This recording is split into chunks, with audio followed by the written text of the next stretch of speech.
Yes, thank you so much. Okay. And welcome this morning from all around South Africa, our dear friend from Poland, from Krakow, Anna Maria, and a few other guests that are joining us from around the world. It is wonderful to work with all of you. It is also wonderful to work with my dear friend of over 20 years, Sue Hampel. Last year, the last time we met each other and spent time together was in Cambodia. Then we did not even imagine that our life will be so changed in 2020.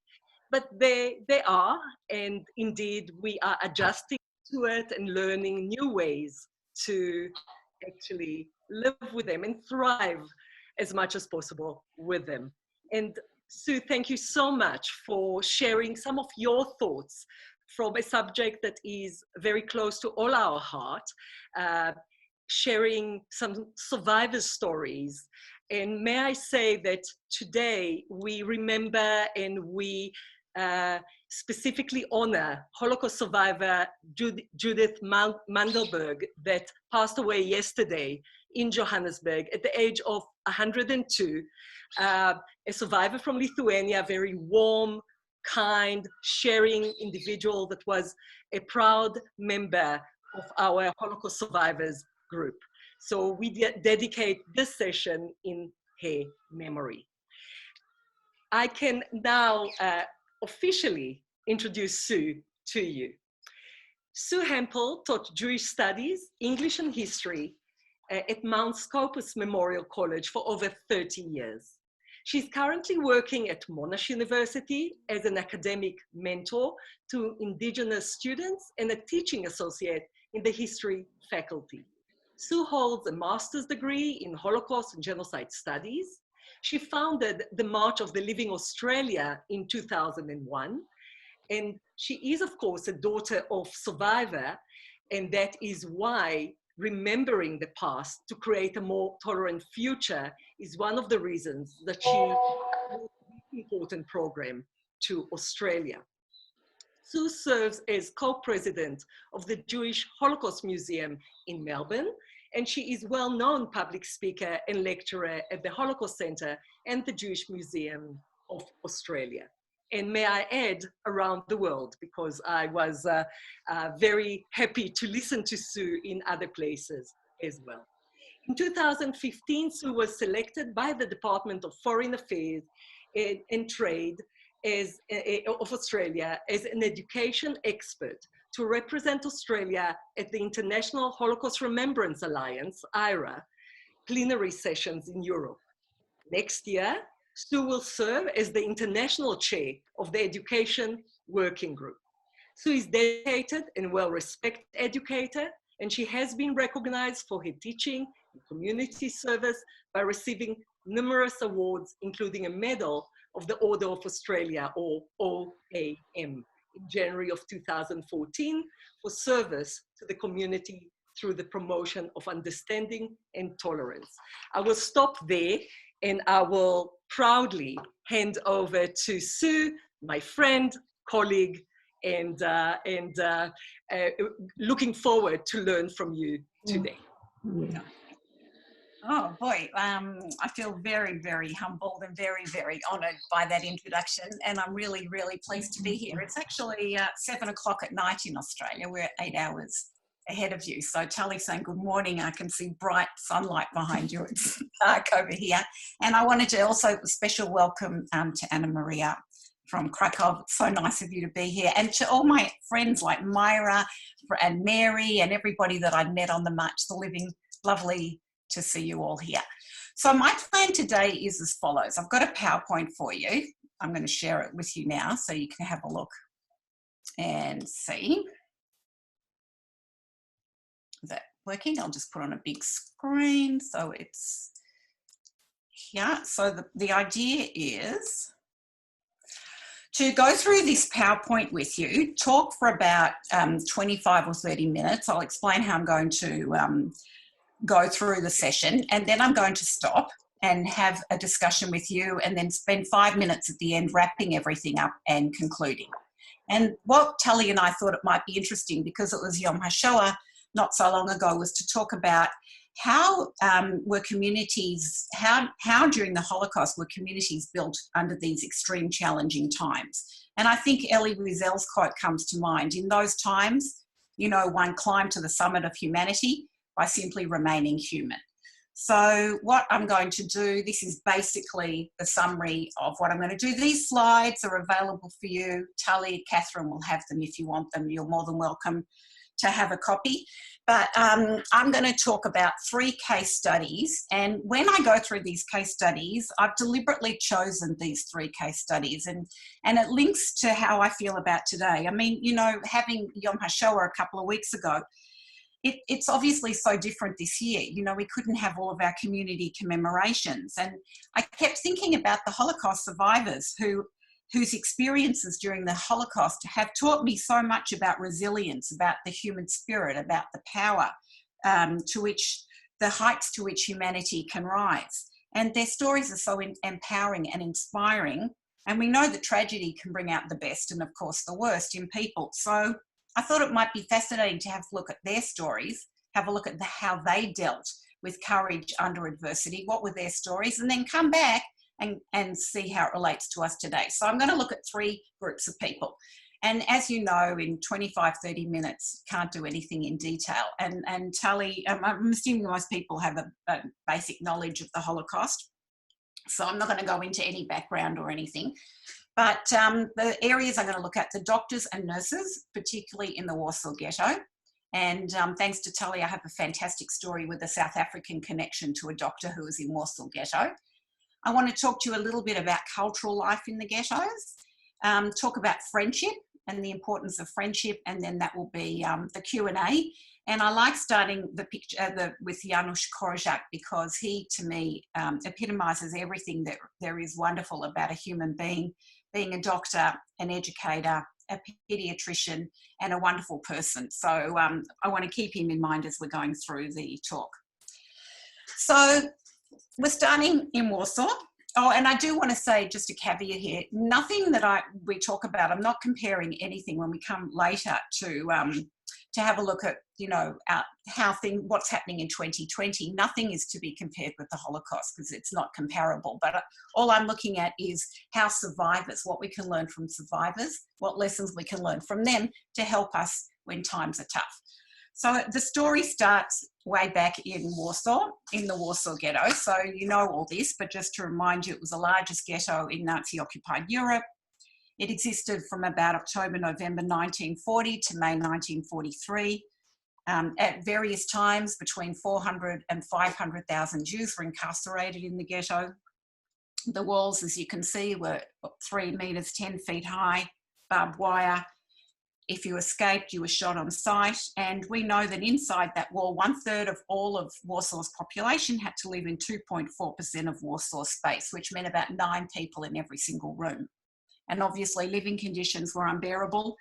The ghetto was extremely overcrowded. Rations for food were minimal, starvation was common. So that is where I'm going to start the first story. And the first story that I want to talk to you about are the doctors and the nurses in Warsaw Ghetto. Now, as you know, when the Germans entered the Warsaw, it was very, very difficult. But one of the first things that the authorities ordered a registration of all medical personnel. So Jewish doctors were immediately identified. And as you can imagine, it was exceptionally difficult being a doctor in the ghetto. The professional status of the medical personnel allowed them opportunities to save Jewish lives, although at some risk to their own. But medical personnel were faced with terrible dilemmas, terrible ethical dilemmas, which confronted them in the Warsaw Ghetto right from the beginning of the war until the liquidation. I mean, one dilemma would have been choosing between their professional and personal commitments. Should they look after their patients under any circumstances, even at the risk of their own lives, or look out for themselves and abandon their patients? Sometimes the Germans would say every person that was going to be deported had to be examined and declared fit. So the doctors had no idea if they were going to be saving Jews, condemning Jews. So every decision they made, often there were choiceless choices that they had to make. So obviously the conflict was throughout the period of time that Jews were in the ghetto, but it becomes more acute during the deportations. And the medical personnel, like everyone else, had to try and work out the best way to save their lives and the other people's lives. I mean, there are stories of medical staff who would hide as many patients as they could.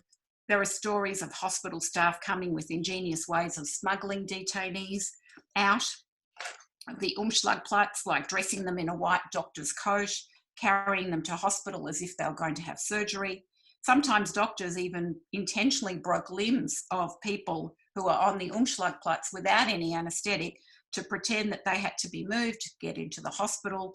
And some, of course, chose to protect themselves. So I want to look at some of the stories of a few of these doctors who were in the Warsaw Ghetto. So this is the connection to South Africa. And this is Dr. Halina Rotstein, who was born in 1907, and she was murdered in Treblinka in 1942. Now, I chose her because when I told Tully that I was thinking about doing a talk, I did this talk in Melbourne for Yom HaShoah, that I was looking for doctors, she told me about this amazing story of Halina. And she was a doctor who practiced medicine in the Warsaw Ghetto. She didn't survive, but her daughter, Wanda Albinska, and her other children did survive. Wanda, Tully, she's still alive. She's in Jerusalem. She's in Johannesburg today. Yes? Yes, she is. She's still alive. And her grandson, Luke Albinski, is a great supporter of the museum in Johannesburg. And Wanda's story is actually in the permanent exhibition. So I'm only going to give you a snippet of it, but you can go and have a look at the exhibition if you want to know more about Wanda. And there is, when the restrictions are lifted, Johannesburg Holocaust Museum is releasing a film about Halina and her children entitled Nobody Told Me. So it's a really good story. So back to Halina, let me tell you a bit about her. So she was registered as a Jewish doctor in the Warsaw Ghetto. She worked as a resident physician at the, and Anna Marie knows my Polish is terrible, but I think that Święcice Jewish Hospital for Infectious Diseases. So that's from there. She was present at many of the deportations from Warsaw to Treblinka. She was actually at the Umschlagplatz. And as you can imagine, the scenes there were just terrible. And every time a train left, witnesses say that there were between 20 and 30 exhausted, dehydrated babies who were left behind or hidden by their parents.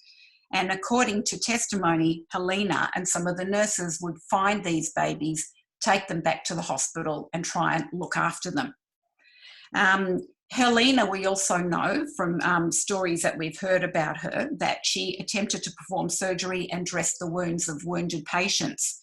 Often, you know, the Germans went crazy with shooting their guns, and she also had to treat a lot of abdominal gunshot wounds that were sustained during this time. By all accounts, she was this amazing selfless doctor. And the other interesting thing, and I found this with a lot of stories, that she was offered at least 2 opportunities to leave the ghetto. I mean, her children had already been smuggled out of the ghetto. She made sure that they were safe for 4 children. But she offered on one occasion, she offered her Aryan papers to a nurse whose children were also smuggled outside the ghetto. But she said, "You go, I'll stay inside." She just refused to abandon her patients. She refused to abandon those babies I told you about. Even a second time she was offered opportunity to escape, but she refused. And she went with her patients, according to the records, 900 patients, 50 personnel from the hospital, went to Treblinka on the 12th, around the 12th of September 1942. And a doctor recalls this. He said, "Halina went to the wagon voluntarily to be with those needing her help. This is how she understood her duty. To many, such a gesture seems anomalous, for the will to survive was so strong, but this atypical deed was poignant in its heroism." So she was murdered in Treblinka. Now, as I told you before, her children survived, and Wanda, the South African lady, was 6 years old at the time. And as you can imagine, I mean, she found it very difficult to reconcile the fact that her mother had abandoned her own children to help other children and stay in the ghetto with her patients. And Wanda was conflicted about it, from what I read from Tully's exhibition, that she was conflicted about it her whole life. I mean, on the one hand, she thinks that her mother's actions were foolish and ill-considered, and why did she leave her children and take on such responsibilities? But on the other hand, she was very proud of her mother's charity and selflessness. But it's interesting how the legacy sort of stays on. But she's not the only one. There was also this other lady, a doctor who refused to abandon her patients, Dr. Anne Broud-Heller. She was the director of a Jewish children's hospital. When she was asked if she had connections outside of the ghetto, she said, "Look, I concealed my family outside the ghetto. As for myself, if I knew the world would change for the better and people would behave differently, I would try to save myself. But my place is in the ghetto alongside the patients." So she worked all the time. After every single action, after every single deportation, she took back any members of staff who had survived and re-established the hospital. She continued taking responsibility for the children who were hospitalised. She had a very small children's ward, and she didn't leave the ghetto. We don't know what became of her, whether she perished in the fire that destroyed the hospital where she was working, or she was discovered in one of the bunkers, but we know that she didn't survive. Another example of a selfless doctor. The third example is this one, the Shezista Jewish Hospital for Infectious Diseases, and that is a photo that I got from Tully's exhibition. As you can imagine, the work of the physicians and nurses in the Warsaw Ghetto involved the risk of infection with serious diseases. And this is poignant when we think about, today, doctors who are working today. And of course, they would never be exposed to these diseases under normal circumstances. 30 to 40% of physicians became infected with typhus, and many died from it.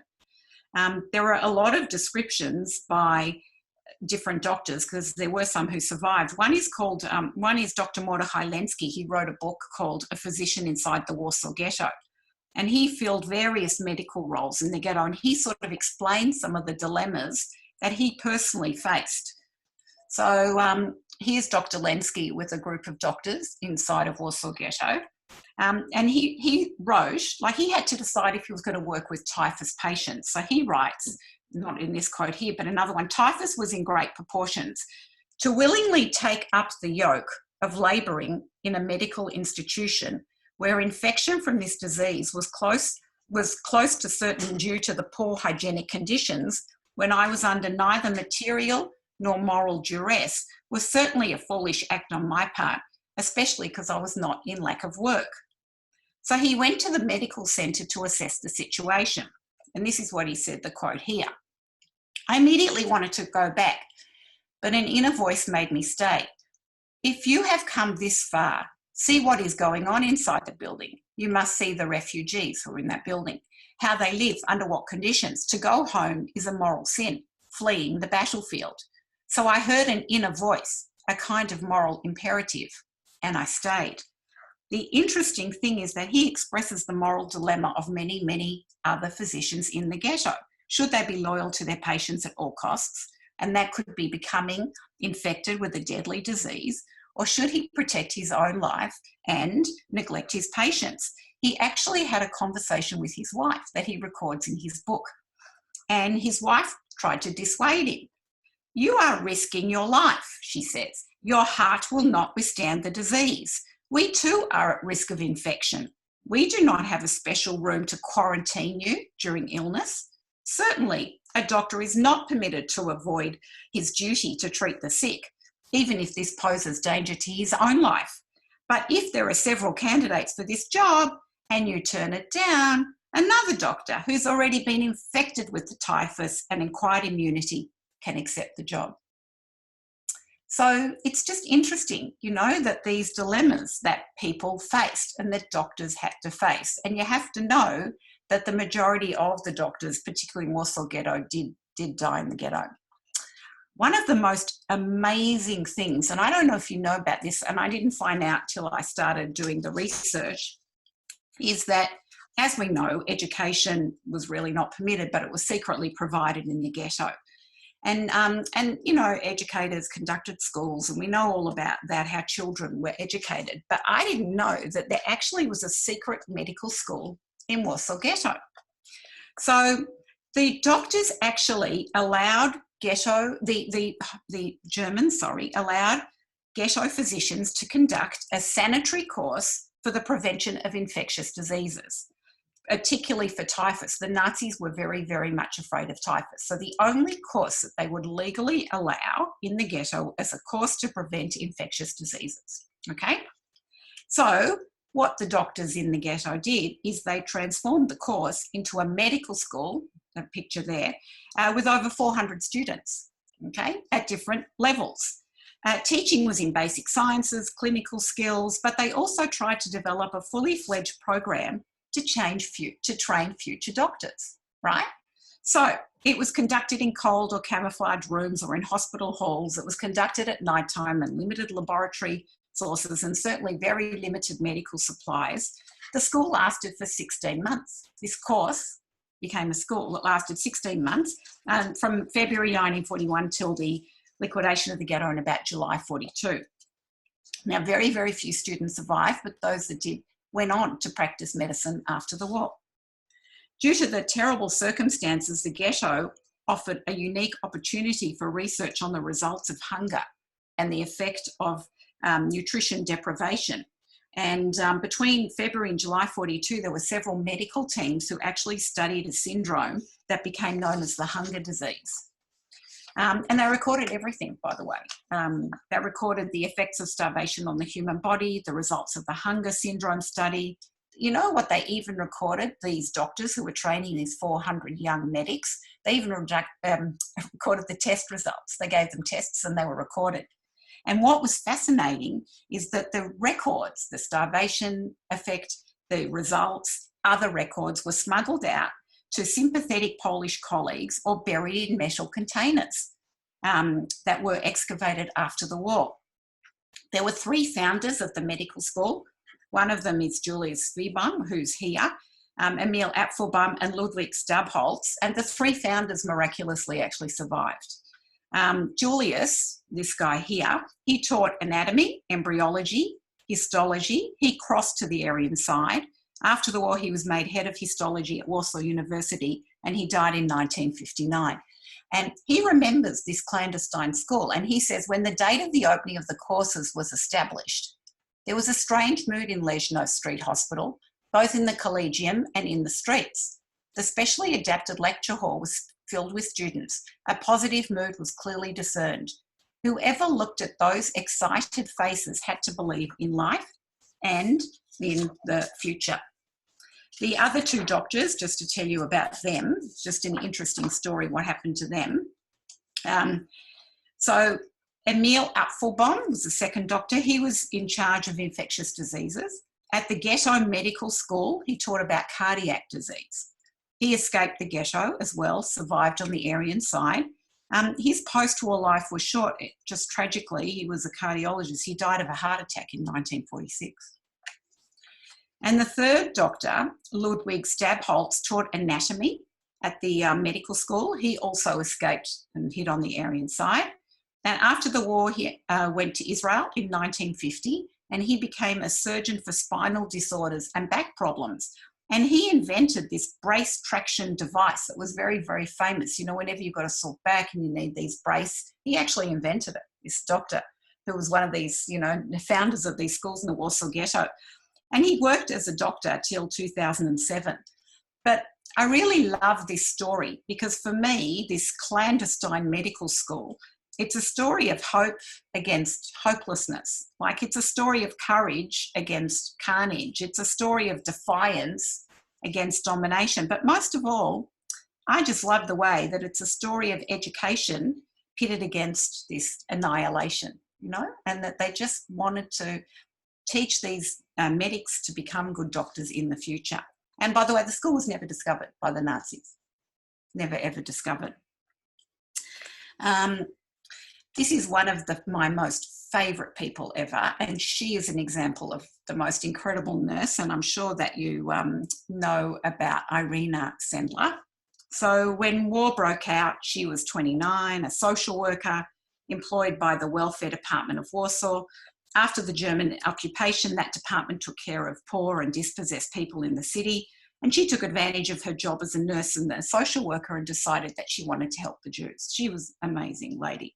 I speak so wonderfully about her because I actually met her.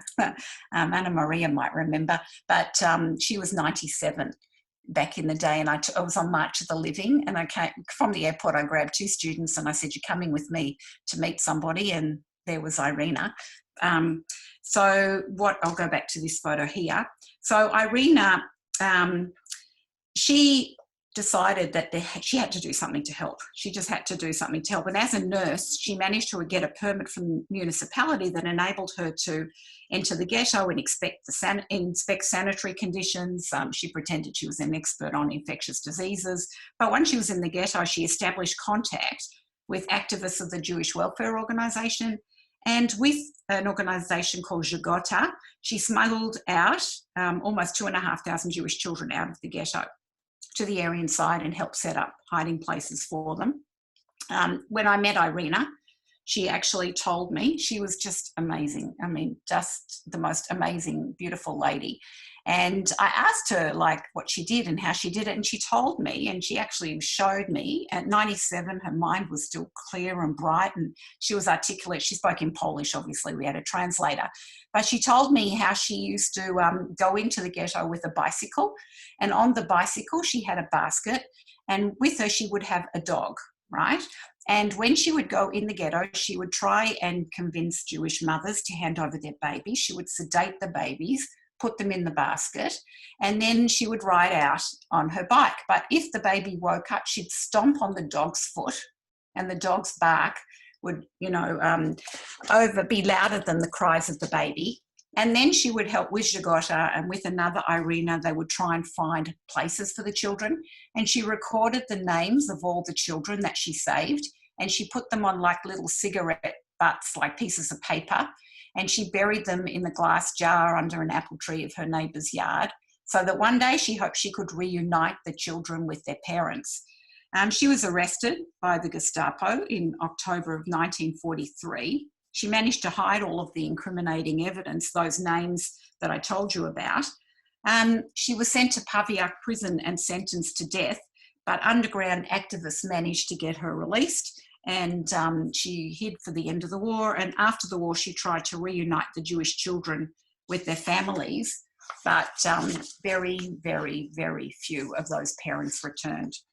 On October 1965, Yad Vashem recognised Irena as a righteous among the nations. And if you go to Yad Vashem, you will remember that there are 5 enormous trees as you enter the exhibition. They're huge, huge trees. And one is Schindler, and one is Wallenberg, but one is Irena. She was just this beautiful unsung hero. And it's just the end of the story is that she basically lived in obscurity in Poland for a very long time, maybe, I don't know what it was, but no one really knew her story. And you know what happens once there was a group of, there was a school in Kansas in America, and the teacher had assigned them a project to find out people, like about people who would help people or find interesting people. And a group of girls discovered the story of Irena. And they were so amazed about it that they ended up raising money and going to visit her. And then they made a play about it. And once, America gets hold of it, it becomes quite a famous story. And the play was called Life in a Jar. And that's how her story came to light. So the year that I was there in 2007, she was nominated for a Nobel Peace Prize, but she lost out to Al Gore at the time. But she was certainly, there are a lot of schools named after her today. There are prizes named after her. And I think that was one of the highlights of my life, meeting such a beautiful woman. But it fits into that story that we talked about before. How do we know these stories? We obviously know these stories from survivors, right? That makes sense. We know stories from diaries and records. But we also know stories from, this is the most amazing man, Emanuel Ringelblum, and the Oneg Shabbat archives. And if you go to Warsaw, to go to that exhibition where these these milk containers are is just sensational. It is really, really good. It's the Ringelblum archive. And he kept diaries and information. And basically what I liked is this extract that I find. I mean, he just wrote about everything. And by the way, we have an Australian connection to Emmanuel Ringelblum. One of my very close friends is Frances Prince. She came on March of the Living with me many a time. Her mother was in the Warsaw Ghetto. And her mother came from a very rich, spoiled, a Jewish family. And the mother wanted her daughter to have an education and sent her to this Jewish religious school. Well, the funny thing was that Emmanuel Ringelblum was a historian. Historians didn't make much money then. I don't think they make much money today either. But Emmanuel Ringelblum had to supplement his income by being a teacher. So he had to teach these poor little rich girls who had no interest in learning about anything to do with Jewish studies. And Ella Prince told me that she was so embarrassed because when Emmanuel Ringelblum would teach the class, they would throw things at him, they would poke faces at him, and then she said she could never forgive herself because she didn't know that he'd become so famous. All she can remember was how mean she was to him. But this is what he writes. He said, the conduct of the doctors and nurses at the Jewish hospital at Starkey Street was similar to that of Dr. Korjak, who went willingly to his death accompanying the children he had educated for years. The shouts and cries of the deportees could be heard from the Unschlagplatz. Everyone knew the hospital would not be excluded from the deportation. When this tragic moment arrived and more than 1,000 patients were loaded onto the train cars, a small number of doctors and nurses went with them. Such was the behaviour of the people who were viewed as subhuman by the Nazis. So even Ringelblum, in his incredible archive, writes about the courage under adversity of the doctors and nurses. Yeah, so that is the case study 1. So again, think of the links to today that we'll talk about later. So case study 2 is a different angle, and this one I find really interesting, and I'm not doing it justice by just giving you a handful of examples, but it's just really, really fascinating. This one is about cultural life and spiritual resistance, because how do people deal, with adversity? They need to sort of keep occupied. They need to have something to think about. They need to think of a brighter tomorrow. So there's been a whole lot of discussion about what is resistance, what is not for a long time. There were historians like Hilberg who thought armed resistance is the only one worth talking about, but Yehuda Bauer disagreed. He talks about Amidah. And what does he mean when he talks about Amidah being spiritual resistance? It's smuggling food. It's mutual self-sacrifice. It's cultural, educational, religious, political activities, anything to strengthen morale. It's the work of doctors, what we said before, and nurses and educators to consciously maintain health and moral fibre to enable individual and group survival. And it's also armed rebellion. So cultural resistance played a really, really important part. And it is just amazing because in Vilna, for example, and to me, these examples of cultural and spiritual resistance is how communities were built in very challenging times. And I'm only going to do a very short look at 2 ghettos, Vilna and Theresienstadt, which was a camp and a ghetto, but every single ghetto had some sort of cultural activity. So at the time of darkness, there was obviously need for some sign of normality. Cultural endeavours like concerts or operas or cabarets or dramatic performances were public social activities. So the Vilna ghetto, which existed for about 2 years from 1941 to 43, was very unusual in the degree of spiritual and cultural life. With the Jewish community's intellectual elite initiating a broad and multifaceted range of programs and activities against the Nazis' efforts at humiliation and degradation. They had fortnightly literary and artistic gatherings over a cup of tea, in which lectures were given and artistic performances were presented, including recitals and singing in Yiddish and Hebrew. In February 1942, the musicians in the ghetto established an organisation which had 50 members. The organisations held creative competitions and cultural events. The cultural events, it's interesting, they were initially boycotted because people said you do not make theatre in a graveyard. But life was stronger than anything, and in the shadow of death, the Ghetto Theatre flourished.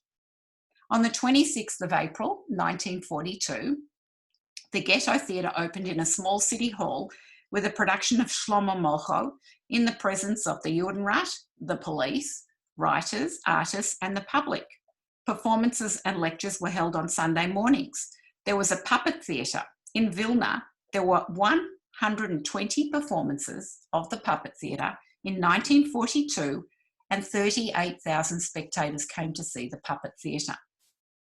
There was also a symphony orchestra. Individuals and groups organised concerts. The Judenrat and the police were convinced that the theatre would raise people's spirits, and the proceeds from the concerts could be directed towards social welfare. Germans and Lithuanians from the government in Vilna also attended. On the 17th of April 1942, the Ghetto police ordered the registration of musical instruments that could be used for the orchestra. Anyone who opposed the theatre in the beginning and the orchestra eventually came to accept their existence, because concerts and performances and lectures became very important social occurrence in a starving ghetto. There was a music school for 100 students, and this orchestra that you see here, this concert, there were 35, the orchestra itself had 35 different concerts. On the anniversary of the Ghetto Theatre, Avraham Sutzkever from Vilna Ghetto wrote in his diary, perform Jewish actors in tatters and in walls, where life shrivels like hair caught fire, when red drops of you, loved ones, are seething on stones, and alleys convulse like half-slaughtered hens and cannot arise, fly away, flee, perform my friends. And this was in Theresen Ghetto, the Brundibar concert. So in Theresen, we know that it was a ghetto and a camp and a way station for Jews sent to Auschwitz. The Nazis used this ghetto for propaganda purposes. It was a model ghetto. And there were many prominent Jewish musicians and composers incarcerated here from across all of Europe. You may have heard of Gideon Klein or Hans Krasser, Pavel Haas, Victor Ullmann. Music was composed and performed in Theresienstadt and other ghettos, and they reflect the dire living conditions under the Nazis and longing for what was destroyed. Verdi's Requiem was performed in Theresen. Composer Victor Ullmann wrote 20 musical works while he was incarcerated in Theresen. He couldn't even finish them because he was deported in 1944. This children's opera, Brundibar, was performed 55 times during the existence of the camp ghetto. And one of those times was during that infamous visit of the International and the Danish Red Cross. And as one of the girls who was in this choir wrote, when we sang, we forgot where we were, we forgot hunger, and we forgot our troubles. This is also one of my, I really like this, and I deliberately wanted to talk about this, and you can make a connection with that. I think that one of the most interesting things for me is resistance through documentation. And these are two examples, Herman Kruk from Vilna, and that's Emanuel Ringelblum. So Herman Kruk says, I shall take pen in hand and write a chronicle of the city. My chronicle must see, must hear, and must become the mirror and the conscience of the great catastrophe and of the hard times. And that diary was found after the war. If you haven't read it, it is unbelievable, searing, heart-wrenching, and definitely worth reading. And of course, our friend Emanuel Ringelblum from the Onek Shabbat archives, it must all be recorded with not a single fact omitted. And when the time comes, as it surely will, let the world read and know what the murderers have done. So Ringelblum, and I guess Kruk, wanted to remind future generations that there would be a record of the tragedy of the Jewish people. They wanted to inform the world about the atrocities that were being perpetrated. They wanted to describe a collective catastrophe, but also individual lives because the future historian would want to read this. They wanted to capture the everyday life of Jewish society under German occupation and to give a microcosm of ghetto life, particularly Ringelblum. He collected information about the post offices, the house committees, the bars, even street humour, even humour in the ghettos, because that would help historians reconstruct and interpret the past and understand Jewish society under Nazi occupation. But they both wanted the world to hear the voice of the victims, not from the perspective of the killers, not their story, but the Jewish people's story. So Jews become their own historians. And Ringelblum, both of them did not survive. In terms of Herman Kruk, he ended up working in the Vilnius Library. He was deported to Kluga in Estonia, and he was murdered. And that's where he was murdered. He wrote this while he was actually in the ghetto, and it was published in 1961. And Ringelblum was captured. His wife and his son were in hiding on the Aryan side, and eventually his hiding place was discovered. But in the hiding place, he was there, but so were 30 Jews. So the Germans murdered him, his son, his wife, 30 other Jews in hiding, and the 2 Poles who actually hid them. The archive, by the way, was found in 2 sections, 1946 and 1950.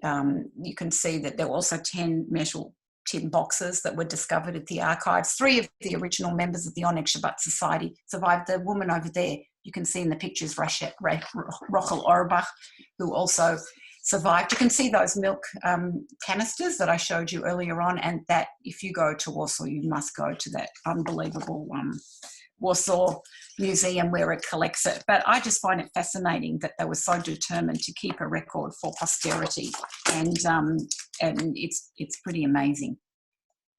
The other story that I wanted to talk to you about is in Theresienstadt, and I like to talk about the children, and this story is amazing. So remember we talked about Theresienstadt before, so more than 150,000 Jews passed through Theresienstadt, and about 80% were murdered either there or when they were sent to Auschwitz, mostly Auschwitz in the east. What was interesting is that I told you before that a lot of Jews who went there were prominent in culture, like painters or artists or musicians, educators, philosophers. And this is a story of Peter GINZ. Peter attended a Jewish elementary school, and while he was just in elementary school, he fell in love with books. His favourite book ever was the novels of Jules Verne. He even wrote his own, still in primary school, wrote his own stories and illustrated them himself. This is one of his pictures you can see here. He was deported when he was 14 to Theresienstadt in October of 1942. And shortly after he arrived, he encouraged the boys that he was incarcerated with to write for a magazine called Vedem. And what he said is that deprived of our sources of culture, we'll create new ones. Separated from the source of our old happiness, we'll create new and joyfully radiant life. So about 800 pages, there were magazines that were published, there were 800 pages that actually were discovered and preserved. As well as editing the magazine, he also wrote articles and poems and introductory columns and drew illustrations. He kept a diary every single day. What a remarkable, remarkable young boy. He was 14. His sister arrived in Theresienstadt just about the time that Peter was being deported to Auschwitz. So he handed over Eva, and that's who edited the book. Can you see Chava Pressburger, Eva? He gave his book to her, and she lived to see the camp's liberation. And the picture on the right, I chose it, and you may remember because it's so poignant. In 2003, Ilan Ramon, the Israeli astronaut who was chosen to be part of the US Space Shuttle Columbia, took that drawing with him when he travelled to space, because he thought what better tribute to the life of this little boy than to actually have the picture of that moon landscape with him when he was looking at the moon. But just remarkable people. But it goes back to what I was telling you about, about the importance of cultural life, how it helped to sustain. So the last story in this particular section is, sorry, my computer goes all funny. I'll fix this up. Okay, so the last story in this section, and then I've just got one story in the next section. I just thought because Yom HaShoah falls around Pesach and everything, that it might be really interesting because obviously the Holocaust had a big impact on the religious life of Jewish people. For the very religious, observance was basically impossible, and rabbis and their followers tried to maintain some sort of semblance wherever they could. In a lot of ghettos, religious services were forbidden, so Jews prayed and held ceremonies in secret, like in attics, in cellars, in back rooms. Others stood guard. And according to Emanuel Ringelblum, there were 600 minyanim in Warsaw alone in 1940. 600 in 1940. Rabbinical authorities still adjudicated religious disputes and tried to adapt to circumstances. Prayer was very important for people because it gave them a bit of a cultural and religious identity and spiritual comfort. But the interesting thing is that Seders were also held in the Warsaw Ghetto. And this was the very last Seder that was held. And you know that the uprising broke out the next day. And if you have a look here, that is a photo, and I think it is from the very last Seder. It's just an amazing, amazing photo from the Warsaw Ghetto. And here it says it was Passover, 1943. We had Passover Eve. We had arranged everything in the house in preparation for the holiday. We even had matzah, everything. The policeman who lived with us told us everything was going to happen. He told us, you should know that the ghetto is surrounded with Ukrainians. Tonight will not be a good night. So it's a testimony. And amidst this destruction, the table in the centre of the room looked incongruous, with glasses filled with wine, with the family seated around, and the rabbi reading the Haggadah. His reading was punctuated by explosions and the rattling of machine guns. The faces of the family around the table were lit by the red light from the burning buildings nearby. And I just find this whole thing absolutely amazing, how the ghetto is on high alert, how they know that they are being surrounded, but it was Passover and they decided that it was still important to celebrate. And that was the last Passover in the Warsaw Ghetto. So the last part's the shortest part. It's only about 5 minutes. And the third thing that I wanted to tell you, and again, I've chosen all of these case studies deliberately because I want you to think about why I've chosen them. And this is an Australian story, and it's about resilience through friendship. It's all about friendship. And in the camps, there was a special name given to camp sisters. They weren't related. They were the Schwesterler, Lagerschwestern, you know, camp sisters. The lady on the right here is a Holocaust survivor from Melbourne. There she is again on the right. And her name is Kitja Altman. Now, you might have heard of Kitja Altman. She became very, very famous. Has anybody seen Defiance, the movie, you know, with David Irving? Remember Defiance? And he talks about this Holocaust survivor who, you know, he talks about her because what happened, David Irving tried to come into Australia and a lot of the Jewish community protested and said that he shouldn't be allowed in. So he wasn't allowed into Australia, but he said he is entitled to freedom of speech and he wants to be able to debate the Holocaust. So Kitja, not realising what she was going to let herself in for, so the lady on the right decided that she would debate him. And on TV, there is, you know, it was on a current affair program, which was absolutely amazing because she was just so feisty and so phenomenal speaking to him. She didn't know what she was getting herself in for, but she actually gave it to him. And she was our, you know, like in every community, there are Holocaust survivors that are just so incredibly, incredibly amazing. And she was a stalwart of the community, and she's written a book. And what's interesting is that this was a great coping strategy to have this psychological and emotional support with the camp sister. And they were usually not related, female inmates. They shared food, they risked punishments, they provided care, they helped each other to eat, they reddened each other's cheeks before a selection process. And a female survivor says, well, a camp sister was the best way to survive. You needed people to help you with food or clothing or advice or sympathy because you are there for many months and years of incarceration. And the friendships, that friendship that you can see with Kitja, even here in this more recent photo, they endured forever. Like those friendships were like an invisible thread that stayed with people for their entire lives. It was just amazing. So all the different stories, and from my reading, it seems to be a particular thing for women. The women needed these camp sisters more than the men for some reason. Maybe it's their nurturing or whatever it is, but the women seem to be the ones that had these sisters.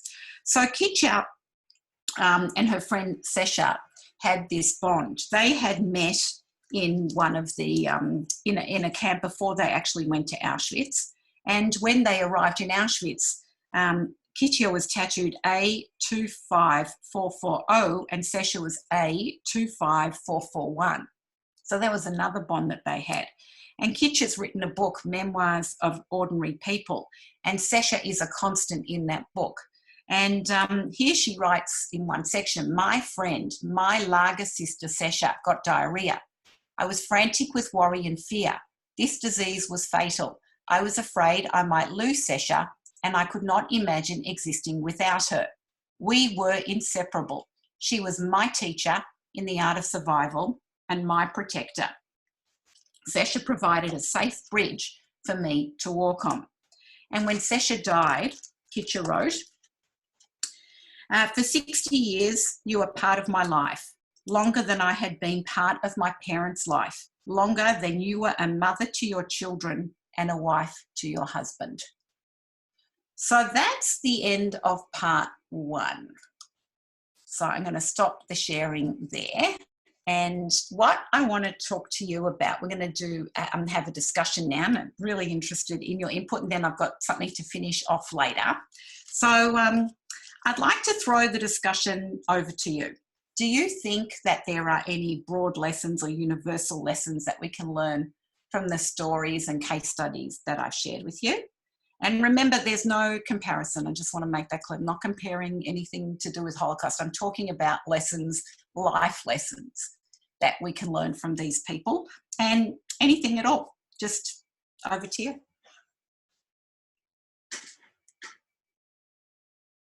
So Catherine is going to manage it. So perhaps if your video is on, just wave. And if your video is not on, there is a function to raise a hand in your chat. So perhaps you can do that. Okay, I can't see all 70 people, so I can see Ola. Do you want to ask a question? Ola? I think it's me, Anna Maria. Anna Maria, right? Nice to meet you. so yeah, Orla Bukowska is my last name. Okay. But it never fits, the whole thing never fits, and so so I usually just do A. So a few things. First of all, thank you to Tali and to the Johannesburg Holocaust and Genocide Center for facilitating this and making it possible. In fact, this is something that I've been telling my students, addressing exactly what Sue said, that, I mean, there's no comparison, but any time that we have this kind of situation of political, economic, and social chaos, this kind of a situation can bring out the worst in people, but it can also bring out the best in people. And in this case, we have to also look at and point out and accent for our students the good that is coming out of this. The fact that on the one hand, the March of the Living was canceled. And here I should say that my whole adventure with the March of the Living started due to Sue Hampel, Francis Prince. So if you had not made that outreach the first time that you came to Poland, then I wouldn't have this relationship with the March of the Living that is now almost 20 years old. So, so dziękuję bardzo for that. But but I tell my students, and I think all of us educators need to keep pointing out to our students that even as hard as it is to go to distance learning, etc., that there are good things. Like, for instance, my students were able to participate in different marches of the living. There was the virtual march that was broadcast in the United States and then is still available. There were ceremonies. You could watch the Yad Vashem ceremony at the same time. So suddenly my students, whereas normally there would just be a choice few that would go on the March of the Living with me, this year, any and all of them could, from the comfort of their home, participate in several of these things. Also, for instance, the virtual plaques, right? And now the Erlson Archives, the International Tracing Service, are doing Every Name Counts, where anyone can, around the world, help to type in the information that needs to be digitized for the future. So there are good things, that new opportunities that are showing themselves here. So, but we have to know that such situations can bring out the worst in people, and we are seeing rising racism, anti-Semitism, anti-Asianism, etc. So we do have to watch out for that, but at the same time know that there's an amazing chance for wonderful, wonderful opportunities coming out. So, and then just a couple of things for future reference for others. By the way, the hospital was on Czyste Street, which means, ironically, it means clean. It means pure. So that's why it was called Czyste. And I would highly recommend to anyone who hasn't seen it yet to see the film, a documentary film, so only an hour long, called The Photographer in English, Foto Amator in Polish. It was made by Dariusz Jabłoński in, I believe, 1998. And it is about the Łódź ghetto, not the Warsaw ghetto. But the narrator of the film, fortunately he was still alive when Jabłoński made this film, was a doctor in the Łódź ghetto. And he addresses precisely these moral dilemmas that, that Sue was speaking about. For instance, he says that because he had belonged to a youth organization, I can't remember which one before, then his friends from there, they knew that the doctors in the ghetto, that they could give someone papers to go to work somewhere, which gave you a better chance of survival. And Arnold Mostowicz says that, you know, that he did that. He did the medical exam and wrote papers that gave people from his organization the chance to have this real job, even though it was very often extreme physical labor, but at least it was a chance to survive longer. And he said, and it meant that I was choosing between life or death. And he admits also that the doctors in the Łódź ghetto were also part of the meeting when Rumkowski is deciding about sending the children and the weakest in the ghetto in the first transports out. And he blames him. He says he didn't say anything at the meeting. And he said that this is also something. So in this film, he constantly argues with his previous self, right? So so definitely a film to show. And yes, something with Sendler that I always accent with my students, with Irena Sendler.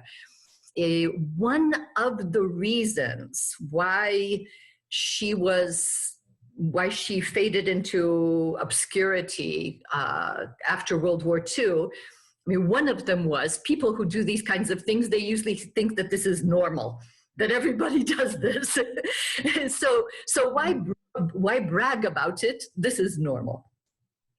But the other thing was, she did at first, when the new communist government was coming in, we were in the Soviet bloc, she did start to go with the flow to see, but then she realized that this was another totalitarianism, not unlike the system that was enforced during World War II.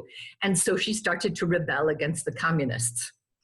And so this is another thing, that someone who has a strong moral backbone, if you practice, everybody knows you need to exercise these things. So if you practice and you keep your backbone strong, then when the time comes, different situations, you will remember that you have to act morally. You won't suddenly change and go, oh, and become an opportunist, right? And so this is another lesson that I teach my students, that you have to practice this. This isn't something that that you once get it and that's it. And just two more things. One is with the spiritual resistance. Yes, I think some of you know that there was music that was composed. There were artists that were finding little scraps of paper and little stubs of pencils and sketching, bearing witness to what was happening. People who were writing poetry, because if you are an artist, you have to use the voice you have, right? And I think probably some of you know that there is an Italian who is completing some of the music that was unfinished, that was composed in the ghettos and in the camps. And he is now completing it and working with a singer who is singing some of this. So this shows that this is going on, right? And then I had met Kicha, so when I was in Australia, so I was very happy, and I didn't know. And by the way, you said defiance. The film you were referring to was Denial. Denial, thank you. Yeah, yeah. As soon as you said David Irving, I realized, yeah. But I didn't know that her Lager sister was Tsesha, and this really warmed me today when I heard this, because it's a kind of a funny coincidence. My mother, who passed away in 2014, she was Polish Roman Catholic in a Soviet camp.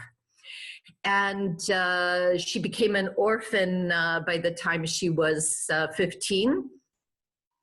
And she is, because her sister is older and has already turned 18, they are in a refugee camp in Persia.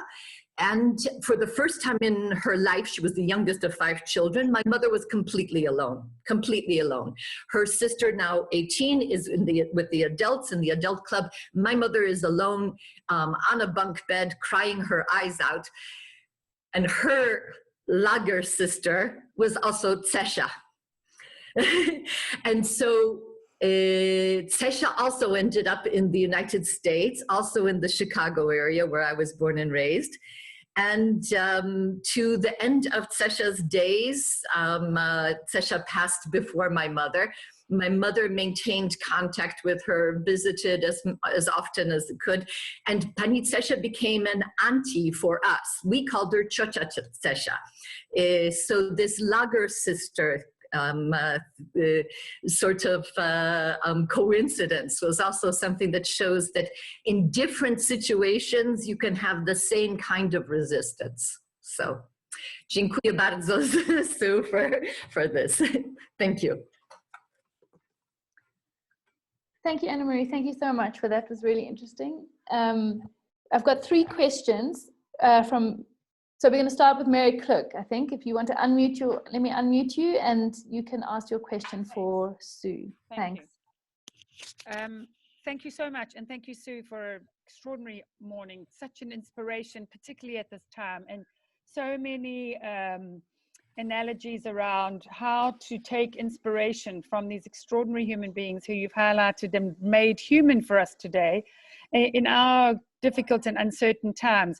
I actually just wanted to refer to I spent yesterday morning responding to the local media in South Africa. In particular, I was asked to write comments because, as we all know, social media is full of Holocaust analogies. Particularly at the moment, there's a great deal of resistance in our country from quarters around the lockdown that has been required and measures that have been taken by the government.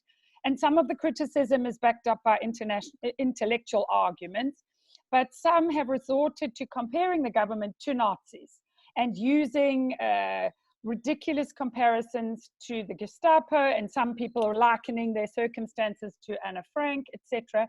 And what interested me is that, in fact, if you think about the governor of Illinois, for example, who has a great deal of protests outside his window, one of whom a placard is being carried saying Arbeit macht frei, referring to the Jewish governor.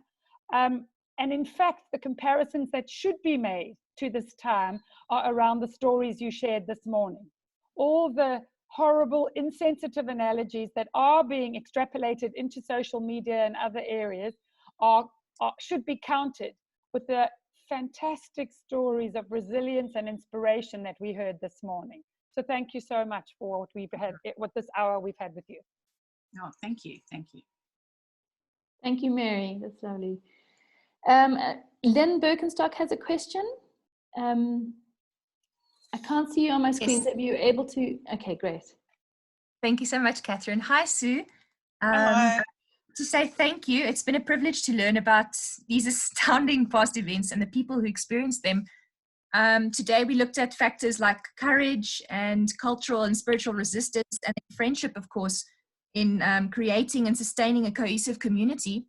I was wondering if you could perhaps comment on the importance of cultural jargon and rhetoric in the effectiveness of social support networks. That is to say, having a language or special terminology in a community.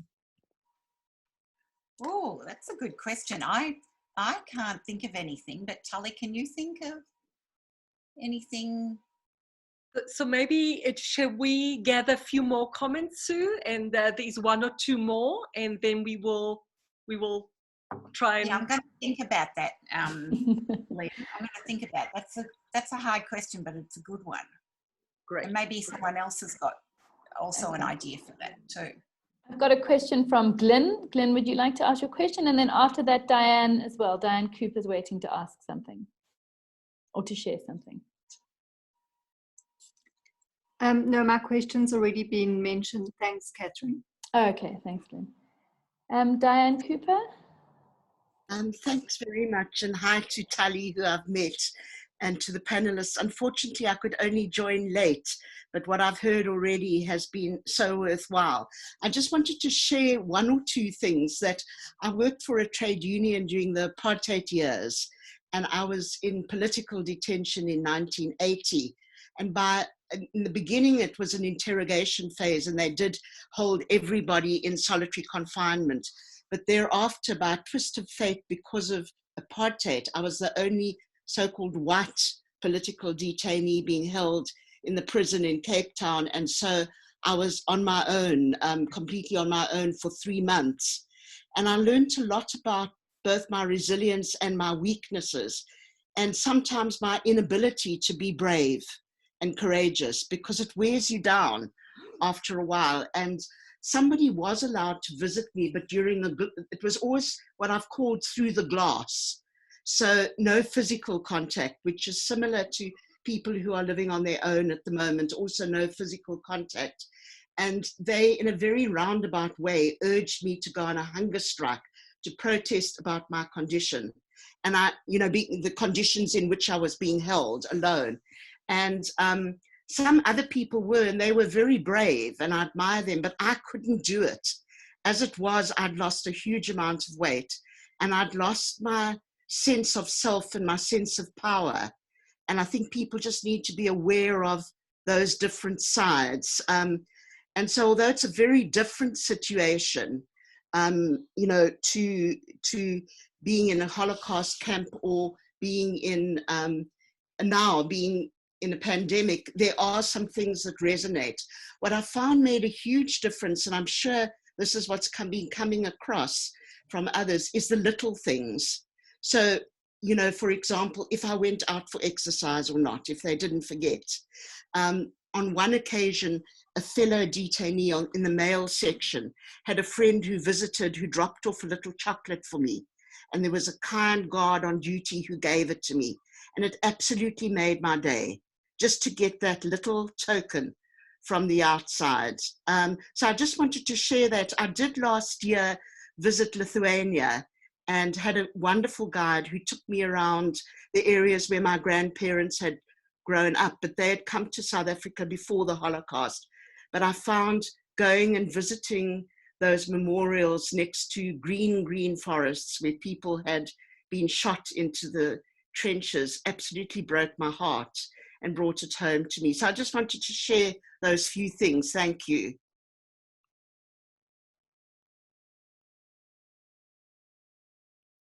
I think perhaps at this stage, will you start maybe dealing with what we spoke until now, and then we will open for just one more round. Okay, all right. I was thinking about the language, and I think that that there will be a language that it will develop, and people are probably coming up with words. But if you speak Yiddish, the word that's going around in Australia is ausgezoomd. And ausgezoomd means overexposed to, fatigued by, exhausted from, bored by Zoom. Like, ich bin so ausgezoomd. I'm overdone with Zoom. But I'm sure a language will develop. Like, it'll be interesting to see, what happens with the language. Okay, so the last slides that I wanted to show you, and I'll just get them ready now, just to sort of wrap it all up and bring it. Oh, can I screen share? I've been disabled from screen sharing, Catherine, if you can.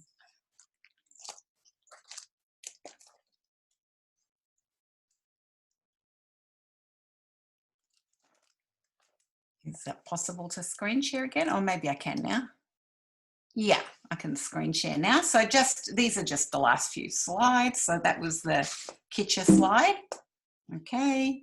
And so again, when I was thinking about, the topic, the doctors, this image struck me, the doctors and nurses on the front line. And we know, like in Australia, what they've done is that they've given hotel rooms for all the doctors and nurses and medical and health workers, hotel rooms, because they're worried that they may come home and infect their families. So they're able to go to these hotel rooms after they've done the work.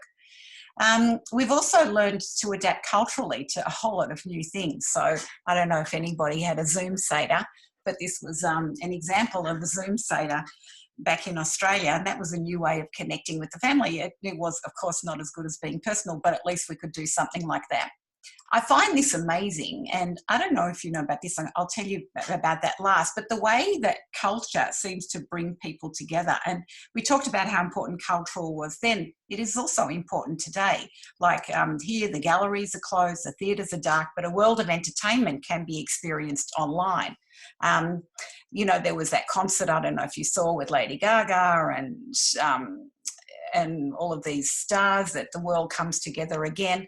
My granddaughter, her name is Rio, and she wrote this letter. She felt very bad. She's 7 years old, and she wrote this letter to her neighbours, and she said, "Dear neighbour, my name is Rio. I'm 7 years old. I have to stay home because of the coronavirus. We all have to stay inside for next term. Annoying, isn't it? We are doing well. I hope you are doing well. From Rio and her brother. And if you can, please stay safe." Like neighbourly love. But the best one is this digital Geniza. Do you know about this? So I got an email, and you know how we talked about Ringelblum wanting to record? Well, this came. Don't delete that email from your rabbi offering to Zoom the Shabbat service straight to your lounge. Save the notice from the kosher supermarket, reassuring customers there'll be enough matzah for Passover.